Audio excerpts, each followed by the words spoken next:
High বন্ধুরা, সবাইকে good morning. আজকে একটু দেরি হয়ে গেল গুড মর্নিং জানাতে, কারণ পরপর কয়েকদিন খুব সকাল সকালে শুরু করছিলাম। একটু ঘুমের ঘাটতি ছিল, সেটা পূরণ করে সকালে চা ব্রেকফাস্ট করে এখন রওনা দিচ্ছি বারহি টোল প্লাজা থেকে। এটা বারহি টোল প্লাজা, এই যা অফিস ওনাদের টয়লেট বাথরুম এখানে। গতকাল আমি এই মন্দিরটাতে ছিলাম, রাত্রিবেলা নাইট স্টে করেছিলাম। বজরংবলীর মন্দির, এই মন্দির থেকে নাইট স্টে করেছিলাম। আর আবহাওয়া মোটামুটি একটু গরম বেড়েছে, তো ঠিক আছে, 9টা বাজে, একটু তো গরম বাড়বে স্বাভাবিক। তো এখন আমি রওনা দেব, আর বাকি সব ঠিক আছে, ঠিক আছে। এখন এখান থেকে বেরিয়ে 11টা নাগাদ একটা স্টপ নেবো, ওখানে কিছু হালকা টিফিন করে তারপর ফাইনাল দুপুরবেলার লাঞ্চ করবো কোথাও একটা দাঁড়িয়ে। আর একবার সবাইকে গুড মর্নিং জানালাম। ওই দাদাকে আমি উপহারটা দিয়ে গেলাম, এই দাদার হাতে ম্যানেজারের উপহারটা দিয়ে গেলাম দাদার হাতে। দাদাকে বললাম ম্যানেজার নেই এখন এখানে, আমি এটা দিয়ে দেবে। তো চলে এসছি ঝাড়খণ্ড বর্ডার। এই ঝাড়খণ্ড বর্ডার পার করলে ঢুকবো বিহারে। মোটামুটি পার করে ফেললাম অবশেষে ঝাড়খণ্ড। আমার ট্রিপে 3 নম্বর ঝাড়খণ্ড, বিহার 2 নম্বর রাজ্যে প্রবেশ করছি, লাদাখ। এই ঢুকে গেলাম বিহার, 2 নম্বর রাজ্যে প্রবেশ করলাম। জার্নি খুব এনজয় করছি। চলো কথা হচ্ছে। অনেকটা কমিয়ে ফেলেছি, সাটিসফ্যাকশনটা মোটামুটি নেমে এসেছি। নন প্যাডেলে প্রায় 7 থেকে 8 কিলোমিটার, প্যাডেল করা লাগেনি। আর সাইকেলের স্পিড এমন ছিল মাঝে মধ্যে যে সাইকেল আমার একটু কন্ট্রোল করা মুশকিল হয়ে যাচ্ছিল। 50, 55, 60 এরকম সাইকেলের স্পিড উঠছে, যার জন্য খুব রিস্কি হয়ে যাচ্ছিলো। তবু ধরে ধরে নেমে আসলাম, কোনো অসুবিধা হয়নি।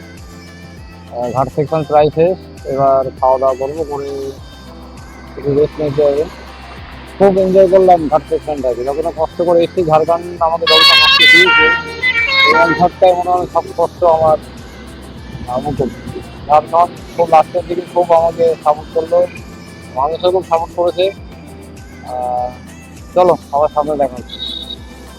তো এখন চলে এসেছি বিহার চেকপোস্টের কাছে, যেহেতু বিহার স্টেট, সে কারণে এখানে নাকা চেকিং হচ্ছে। আমার পেছনে দেখতেই পাচ্ছ, এখানে নাকা চেকিং করে গাড়িগুলোকে ছাড়া হচ্ছে, চেক করছে এর মধ্যে কেউ কোনো লিকার নিয়ে যাচ্ছে কিনা।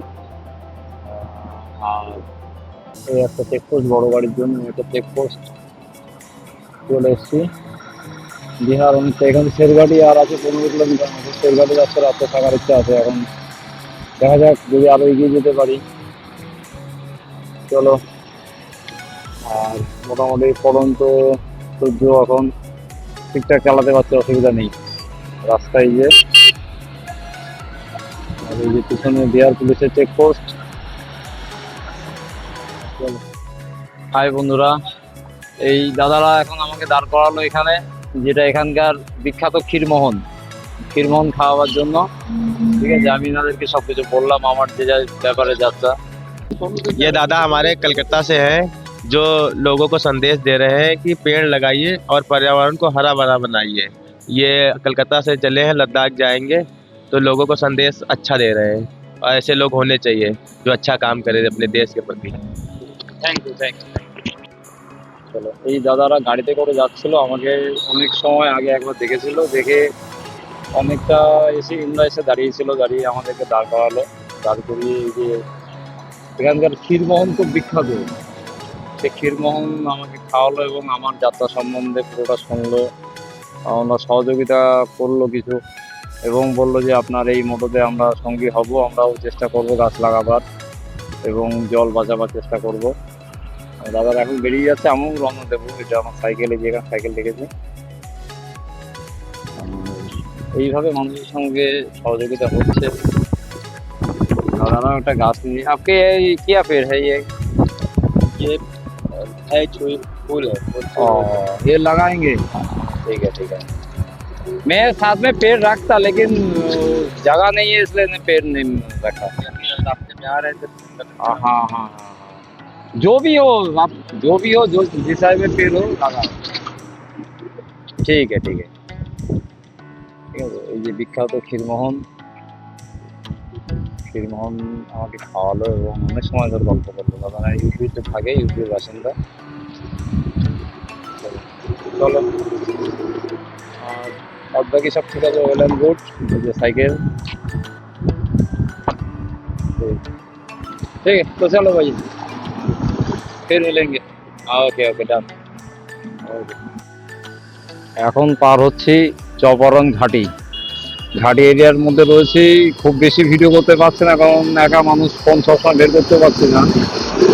আর ঘাটি এরিয়ার মধ্যে একটু আঁকিল রয়েছে, সাইকেল চালানো যাচ্ছে, খুব একটা অসুবিধা হচ্ছে না। ঠিকঠাক চলছে। জঙ্গল এরিয়া শুরু হয়েছে। এই পিছনে পার করলাম চপারন বাজার, যেখানে একটা দেখবার মতো ব্যাপার হচ্ছে ক্ষীরমোহন, ক্ষীরমোহনের দোকান। আর এই যে ডান দিকে চপারনের হান্ডি মাটন, এটা বিখ্যাত, চপারনের বিখ্যাত একটা ডিশ হান্ডি মাটন। এখন তো আর সময় হবে না, এখন আর হান্ডি মাটন টেস্ট করা সম্ভব না, আসবার সময় দেখবো। আর ক্ষীরমোহনটা যখন কমবে গেছিলাম তখন খেয়ে যাওয়ার ইচ্ছা ছিল, কিন্তু তখন তো হয়নি। আর এবার ইচ্ছা মনে আসার আগে একজন ভদ্রলোক, ইউপিতে থাকে উনি, গাড়ি নিয়ে যাচ্ছিল, উনি আমাকে দাঁড় করিয়ে ক্ষীরমোহন খাওয়ালো এবং খুব আমার ব্যাপারটা শুনলো, আমাকে খুব অ্যাপ্রিসিয়েট করলো, বাহবা দিল এবং নিজেও কথা দিল যে আমি সাইকেলিং করব এবার থেকে এবং গাছ লাগাবো, একটা গাছ লাগিয়ে তাকে বড় করব। যাই হোক, এইভাবেই সবাই সহযোগিতা করলে, আমি সবাইকে বোঝাতে পারলেই হবে, ব্যাপারটা আমার মোটোটা। খুব ভালো লাগছে, ঘাটিটা পার করছি খুব আনন্দের সাথে। চলো আবার সামনে বিহার ঢুকি, আবার কথা হবে। এই যে এখন নামছি চপারন ঘাটি থেকে, এই একটা অন্যরকম অনুভূতি। 5 কিলোমিটার প্রায় হয়ে গেল, প্যাডেল করা লাগেনি।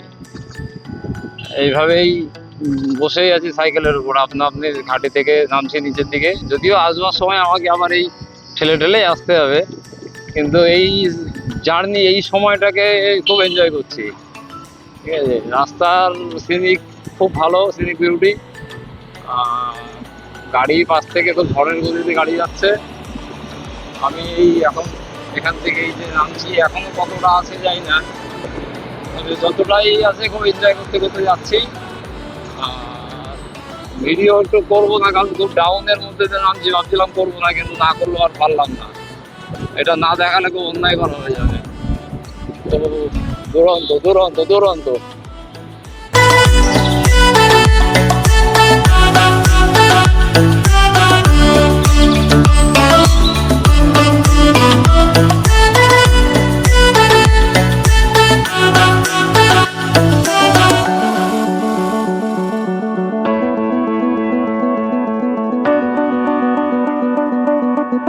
প্রস্তুতি চলছে গতকালের মতো একই, ভাত ডাল আলু সিদ্ধ হবে। আজকে থাকবার জন্য জায়গা পেয়েছি ইন্ডিয়ান অয়েলের পাম্পে, কিন্তু পাম্পের মধ্যে তো রান্না করা যায় না, যার জন্য একটু সাইডে ভাত বসিয়ে দিয়েছি অলরেডি। ভাত বসানো কমপ্লিট, এবার আলু ভাজাটা করব।